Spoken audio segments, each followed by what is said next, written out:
తిరిగినప్పుడు ఏమి రాదు, టైంపాస్కి తిరిగినప్పుడు ఏమి రాదు. వర్షం వస్తుంది సిస్టర్, వర్షంలో ఎంజాయ్ చేయడానికి ఏమి రాదు. కానీ వర్షం వస్తుంది సిస్టర్, సంఘానికి వస్తే తడిసిపోతే జ్వరం వస్తుందేమో.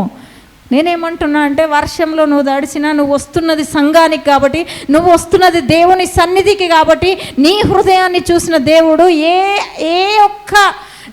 ఏ విరోధమైనది కూడా నీ జీవితంలో పని చేయకుండానట్లు ఆయన కంచె నీ మీద ఉంచుతాడు, ఆయన కాపుదల నీ మీద ఉంచుతాడు, ఆయన ప్రొటెక్షన్లో నువ్వు వస్తావు అని నువ్వు పలికినప్పుడు. కానీ సిస్టర్, సండే అంతా ఎంజాయ్, సంఘం లేదు, ఏమీ వర్షం వస్తుందండి, వర్షం వస్తుంది కాబట్టి సంఘానికి వెళ్ళడానికి వర్షం వస్తుంది, మిగిలిన వాటన్నిటికీ వర్షంలే. ఇలా ఏమన్నా సేవకులం చెప్తే కోపం వస్తుంది, బాధ వస్తుంది, మా గురించే చెప్పారంటారు.